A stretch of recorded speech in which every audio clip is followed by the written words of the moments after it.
Како ја оценувате оваа лидерска средба и кои се клучните исходи од неа според вас? Првиот впечаток што го делат и политичките партии и јавноста од лидерската средба е дека таа била исклучително конструктивна. Тоа го кажа и неколку лидери и учесници и тоа е, да речеме, за јавноста едно пријатно изненадување. Досега лидерските средби не поминуваа оваква атмосфера. Така што во таа смисла тоа е добар механизам. Сепак би предпочитал разговорите околу клучните законски проекти да се водат во собранието преку некакви институции, одошто како лидерски средби, но ако е ова единствениот начин да се постигне политички консензус, нека биде и така. Мислам дека е добро што е почната лидерската средба и добро е партиите да продолжат да разговараат. Видете, математички една изборна единица е најдобар начин да се изедначи вредноста на гласот секаде на територијата на Македонија. И тоа е добро решение, меѓутоа мислам дека лидерите покрај политички консензус треба да побарат и експертски консензус за изборното решение, бидејќи не е само бројот на изборни единици.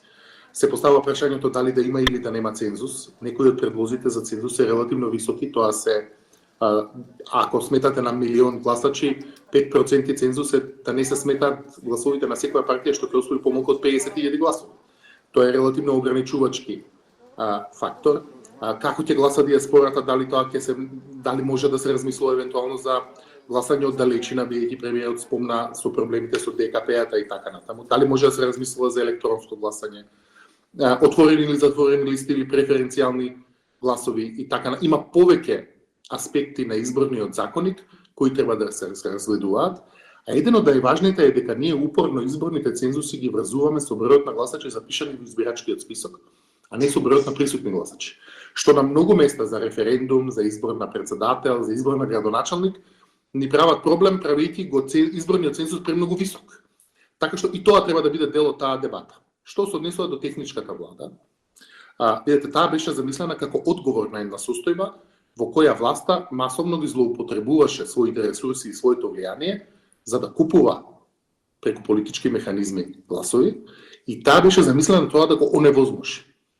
Ако основната потреба позади тоа ја нема, односно ако ние имаме заклучок од експертската јавност, од критичката јавност, дека владите веќе не ја злоупотребуваат својата позиција за непримерно влијание врз гласачите во очи изборите, тогаш може да се размислува за укинување на техничката влада, но некакви контролни механизми во последниот период на владата треба да останат.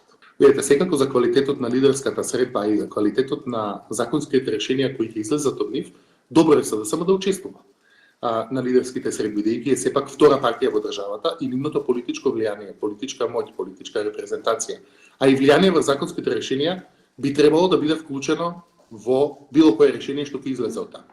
Дали тој механизам ќе биде тие да се приклучат на следната политичка средба на лидерите или во директни разговори или со своји јавни ставови ќе придонесат на законските решенија, мислам дека за процесот е подобро тие да бидат вклучени одошто да бидат исклучени. Ахмети говореше за предстојни тет-а-тет средби со премиерот. Како оценувате ова сега? Дали е можеби некоја промена во нивниот однос? Мислам дека е рано да се зборува за конечна промена на нивниот однос, но секако е најава во тој правец.